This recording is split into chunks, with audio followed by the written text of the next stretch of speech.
एक चीज मेरी और आदत है, मैं पढ़ने से पहले नारा लगवाता हूँ। एक बार नारा लगाओ, किधर से भी खड़े हो, शुक्रिया, लगाओ तभी पढ़ूंगा।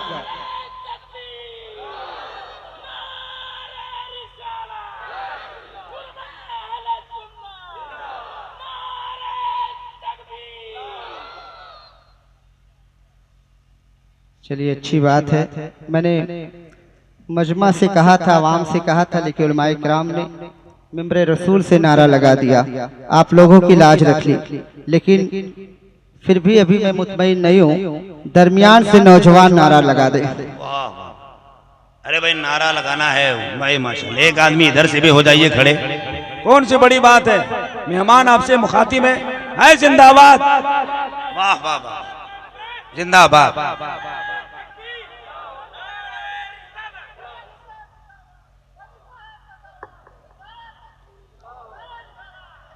गजब एक कमाल भी है साहब। कोई अगर बड़े मुश्किल से बुजुर्ग आदमी खड़ा हो जाए, नौजवानों को तो हिम्मत नहीं, तो लोग मुस्कुराते हैं, लेकिन उनकी उम्र देखिए और उन पर कुर्बान हो जाइए। तूफान में जिन्हें या अली कहना नहीं आता, साहिल पे कभी उसका सफीना नहीं आता, मैदान में कहते हैं हबीब इब्ने मज़ाहिर, शब्बीर के आशिक पे बुढ़ापा नहीं आता।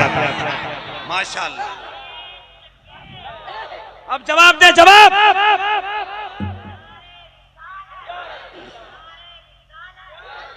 माशाल्लाह, जिंदाबाद जिंदाबाद। आला हजरत, माशाल्लाह।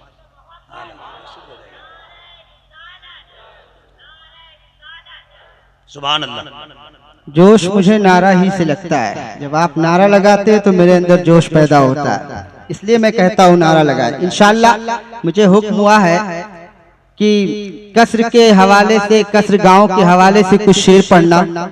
मैं मुकम्मल तैयारी के साथ आया हूँ।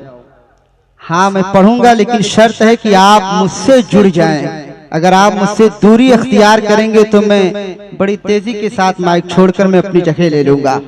कलाम आला हजरत मुलाहिजा फरमाए, पढ़ता हूँ खैरो बरकत के लिए। दिल की गहराइयों में शेर उतरेगा तो दुआएं दीजिएगा, बस